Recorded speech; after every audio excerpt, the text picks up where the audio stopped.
Donc les Israéliens ont voulu montrer aux Iraniens d'abord qu'ils pouvaient attaquer quand ils voulaient, où ils voulaient, s'en prendre principalement au radar, s'en prendre principalement aux unités de fabrication des missiles balistiques qui ont été utilisés au mois d'avril, mais également lors de l'attaque du 1er octobre.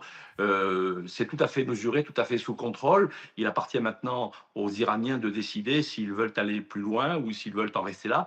Je rappelle que ce n'est pas Israël qui a déclaré la guerre à l'Iran, c'est les Iraniens qui l'ont fait. Et dès le lendemain, dès le premier jour de la révolution islamique, lorsque les mollahs ont pris le pouvoir en Iran, il ne se passe pas un jour sans que les Iraniens annoncent qu'ils veulent détruire Israël, raser Tel Aviv, fabriquer une arme atomique pour en finir avec les Israéliens et le peuple juif. Alors tout ça est enrobé sur une idée qu'on est solidaire avec les Palestiniens, mais personne n'est véritablement dupe. Donc voilà, je crois qu'on est là maintenant dans une situation où il appartient à la communauté internationale de tenir un discours de fermeté vis-à-vis de tous ceux qui attaquent les Israéliens, que ce soit le Hamas à Gaza, les Houthis au Yémen, le Hezbollah au Liban, et les Iraniens qui sont la tête de la pieuvre, le mastermind de toute cette déstabilisation qui va bien au-delà du Moyen-Orient et qui pourrait avoir aussi des conséquences pour nous les Européens ou même beaucoup plus largement. Donc on est là face à une menace stratégique majeure. Si on y rajoute la question nucléaire qui est pressante, dont il va falloir s'occuper, malheureusement, vous savez, la communauté internationale, les grandes puissances n'ont qu'un seul mot à la bouche, c'est pas d'escalade, c'est cesser le feu, c'est action humanitaire et c'est dialogue pour obtenir par le biais de la négociation politique et diplomatique des avancées que d'ailleurs on n'a pas obtenues depuis 30 ans que nous négocions avec les Iraniens, depuis 18 ans que la résolution 1701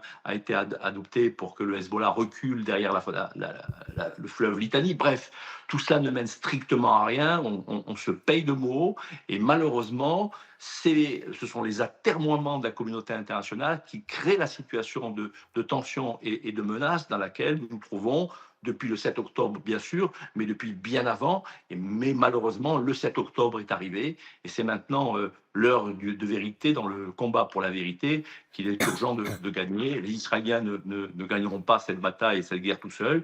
Les Occidentaux ne peuvent pas abandonner Israël à son sort seul face à la menace iranienne et à la menace des islamistes et des terroristes. Par conséquent, il faut qu'il y ait une réponse et une riposte cohérente, concertée, équitable, parce que les choses ne peuvent pas rester en l'état. Évidemment, chacun peut bien le comprendre. Et ici, l'ambiance en Israël, à Tel Aviv en particulier, nous avons eu beaucoup d'alertes de missiles pendant ces derniers jours, pendant la période des fêtes.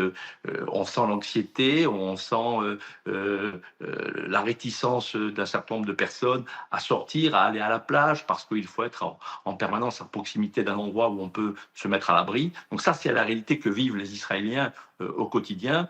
Et évidemment, il y a une très très forte pression de la société civile, du peuple israélien, pour qu'on en finisse et avec le Hamas et avec le Hezbollah, et probablement demain, si la situation continuait à se durcir, avec l'Iran. Merci beaucoup Arié Ben Semoun d'avoir été notre invité ce soir.